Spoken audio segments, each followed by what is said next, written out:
I'm Christine Economides at the University of Houston, where we're interested in the way inventive minds work.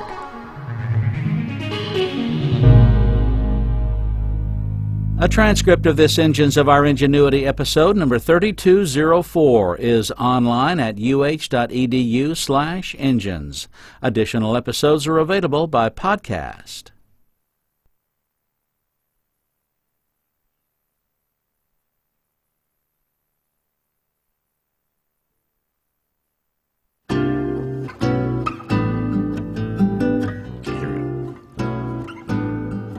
Wednesday morning here on KSJE, and time to learn another lesson about life in the Sandbox. Ron Price is joining me here in the studio this morning. Ron, good morning. Good morning, Scott. Always good to be with you, my friend. Good to have you back. Welcome back to the studios. You're here every Wednesday, of course. And so, what's our lesson about this week? It's a lesson I learned back when I was a probation parole officer. And by the way, That's Scott, how we met. I was going to say, can I see your profile? Can I see your thumbprint for a moment? Right. I was a probation parole officer here in Farmington for met, 9 years. And had some interesting stories to tell, but one of the most interesting involved an attorney who called me up one day to say he was upset would be putting it mildly. Okay. He was using words that you're not going to hear in church or in public settings, I'll promise you. And I was not at my best. And I finally said, you know what, I don't have to take this, and I slammed the phone down on him. Not what I advocate doing now in terms of resolving differences. One of the gripes I have with cell phones, you can't slam them down anymore. At your own peril, yes. Yeah, right. You don't right. want to slam down your own cell phone. No. But that's a good point. You're missing out on that pleasure, Yeah. that joy. Well, anyway, he wasn't done yet.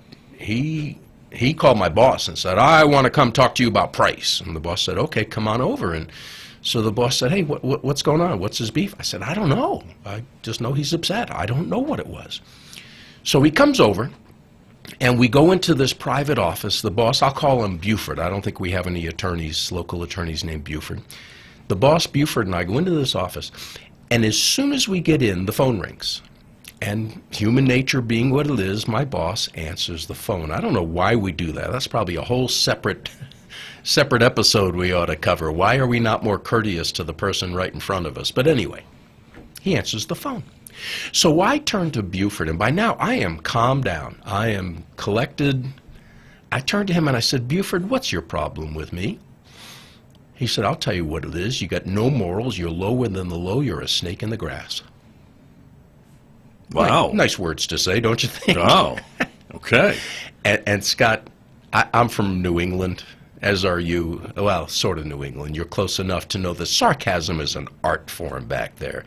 To say that I could have come back with some sharp barb at him, Right. again, putting it mildly. Yeah. But on that day, I was feeling so good, and I said, well, Buford, does that mean I don't get to ride your new car? He had just gotten a new car, and I knew that. And Scott, I wish you could have seen him. He went, what? I mean, he was braced for a comeback and agitation and adversarial and whatever. I said, does that mean I don't get to ride your new car? He said, oh, Ron, don't be childish. I said, Buford, who's being childish? What's this snake in the grass business? What's going on? And that's when he explained to me why he was so upset. And Scott, in fairness to him, in his defense, if I had done what he thought I had done, he had every right to be that upset. There's only one problem with that. I didn't do it.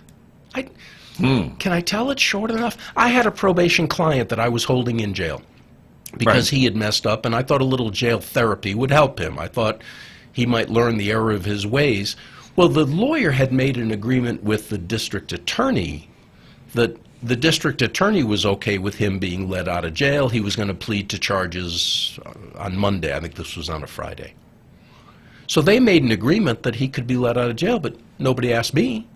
And as probation officer, I had the right to keep him there on a probation hold. So what the attorney thought was he made a deal with the district attorney, then the district attorney and I made a separate deal undermining him and making him look bad. Well, so it's snake in the grass. Snake in the grass. Yeah. Lower than the low. Yeah. No morals. But when he told me that, I said, Buford, that never happened. I never spoke to the DA. Here's why I want him in jail.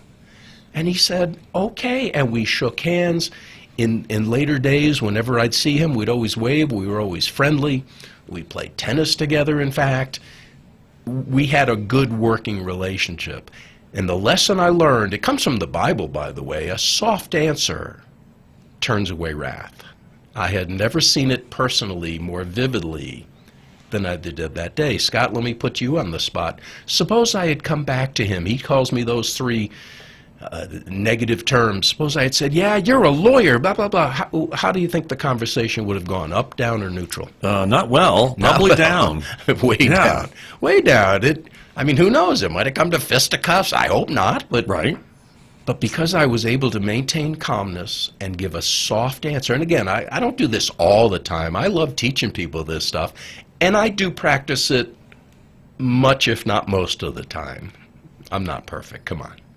Right. But if you've got somebody who's upset with you and you retaliate at an equal level of anxiety or anger or hostility, don't expect good results. If you can somehow stay calm, use a soft answer somehow, you model for them, hey, let's tone this down and have a conversation, I think you'll like the results.